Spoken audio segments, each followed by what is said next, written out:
It's 2025. No woman in her right mind wants a deadbeat husband. Like, can you imagine just like having someone at your house eating your food, just sitting around like, I don't know, watching TV, playing video games, breaking things that you have to pay to fix, or maybe go on YouTube University and figure out how to fix yourself? Ugh. It sounds like a nightmare situation, to be honest. It sounds terrible, but I have a confession. That's exactly what I'm looking for in 2025. Hear me out. There is a rhyme and a reason. Before you freak out, there's a rhyme and a reason. I live in the state of Oregon, which is the 8th most expensive state to live in the continental US when based off of cost of living. In the generation before mine, you could live off of one income, but people started to realize that if you had a second income, even if it wasn't that much, it could help you get ahead financially so much faster.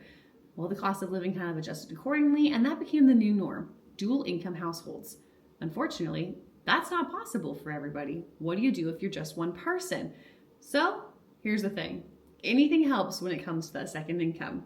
Current factors that led to this is the rising cost of living. We've all seen it, we've all experienced. 2, debt management. A big one here is student loans and credit cards, of course, but cost of living doesn't take that into account. The 3rd is childcare costs, or in my cost, farm or pet sitting. Shit for the cola. 4th is future planning, such as retirement, a down payment for a house, or maybe even a new car. The 5th is financial stability. In a job market that's continuously fluctuating, having 2 forms of income means that if one's just gone in the blink of an eye, at least you have something else to live off of and to rely on. The 6th is lifestyle expectations. If you want to maintain a lifestyle that dines out, travels, or goes to other experiential events, you're going to need a little extra income.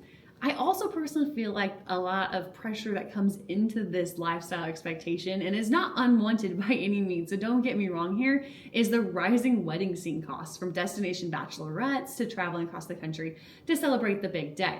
To solve this problem, I decided in 2025 that I need a deadbeat husband. And I have that already. It's in the form of my hobby Homestead. And it's time for the Homestead to pull its own weight and make Oregon minimum wage of $14.20 an hour for 32 hours a week for 52 weeks a year. Can I do it? Is it possible? We're gonna find out, and we're gonna find out by doing what I do best and gamifying my hobby Homestead through the entire calendar year of 2025 to see if it can be a deadbeat husband. My goal isn't just to play with baby cows and collect farm fresh eggs, which is what I've been doing for the last 4 years, which is fun, but it's time for my hobby Homestead to, I don't know, make a side hustle that actually makes sense on paper. I'm gonna break down the numbers monthly all year long to see if this lifestyle can be self-sufficient, or at least justify its costs with keeping me sane. From selling beef to farm fresh eggs to meat chickens and maybe even some homemade homesteading products, I'm gonna try everything this year while keeping my finances and time dedicated as if to another person.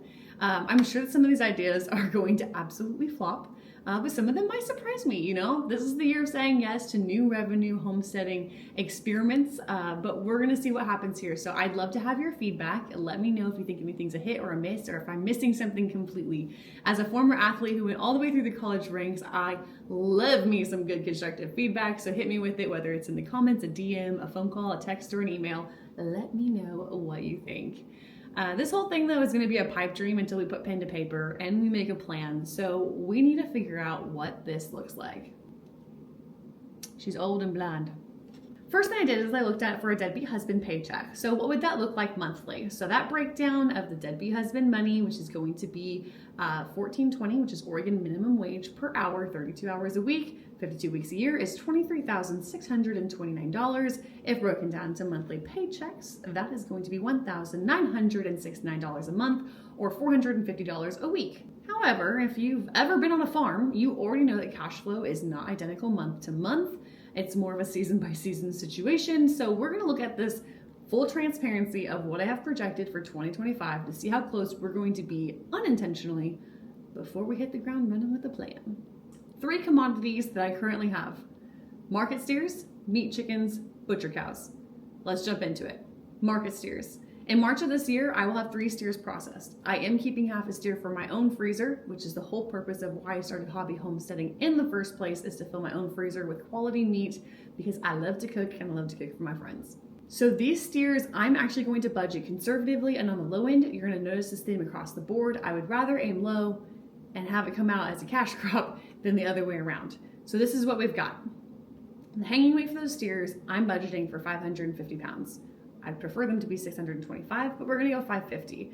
The price for a whole steer, if you purchase from me, is $4.70 a pound hanging weight. If you purchase the whole steer. If you do a half, it's a little bit more than that. So 2.5 steers at 550 pounds hanging weight at $4.70 a pound is going to profit at $6,462.50, being conservative. In December of 2025, I'm actually going to process 2 more steers. These are from my early 2024 calf crop. Using the same math, these steers will be $5,170. So my 2025 expected income from processed steers between March to December is going to be $11,362.56. Meat chickens. Koa's favorite are the meat chickens. This is my wannabe farm dog, in case you're wondering. I've been doing meat chickens for 4 years, and I usually sell between 250 to 500 meat chickens a year. The rule of thumb when you're purchasing meat chickens, they're gonna be whole, and I always say 1 meat chicken per family member per month. So for myself, I need at least 12, but I aim for 15. With that being said, I have to do 500 this year, which is the high end, which is a little bit scary, but we're gonna see what we can do. And between restocking my own personal freezer and just giving a little bit space for any loss of birds just to failure to thrive, I'm going to budget on selling 475 meat chickens this year. My selling point, again, we're gonna go conservative on all of these. I'm gonna say $5 a pound, which is actually on the cheap end. We sold last year for $6.25 a pound because we took them to a butcher instead of butchering them ourselves. That added a larger cost on. Additionally, I'm gonna add for all of them to be 4.5 pounds on average. They range from 4 to 7 pounds, and we try to have everything over 5, but I feel like 4.5 is gonna be our conservative low number. So we are going to do the math for selling 475 meat chickens at 4.5 pounds each for $5 a pound, and that's going to give me $10,687.50 through a quarter, well, about 4 months running between May and August. The third item is going to be butcher cows. So a butcher cow is an older cow that has lived its lifespan out on my farm. And after giving them a great life, I don't feel comfortable sending them off to the auction. The chaos that will be there for them to get packed into a trailer to then go get processed at another location, I'm just not super comfortable with. I'd rather have them butchered by my local butcher and processed here at the home farm where they get to stay calm and happy and treated, not that they're treated bad, but just I get to micromanage it a little bit and take care of them. I end up creating I try to use as much of the animal as possible, so I do an 85-15 lean ground beef out of the butcher cows, as well as stock bones for making beef stock. I do the oxtail and organs and the tenderloin as well. I will have at least 1 butcher cow this year with the potential for 3, but I am only going to count on the 1. And the way you calculate the math on the butcher cows is that 60% of her live weight is going to equal the hanging weight, and 53% of that hanging weight is going to equal actual beef to sell. These cows are 2,000 to 2,500 pounds a piece, but I'm just going to break them down to 1,000 pounds hanging weight, which would put me at 525 pounds for ground beef, and I'm going to keep about 125 for myself, family, and friends. So 400 pounds of ground beef sold at $5 a pound is going to be $800. Between market steers, meat chickens, and 1 butcher cow, I'm on track to make a total of $22,850.06. That is $830.54 short of the deadbeat husband money goal. So here are some options that I have to make up that $835 roughly dollars. And that's going to be first selling roughly another 38 meat chickens.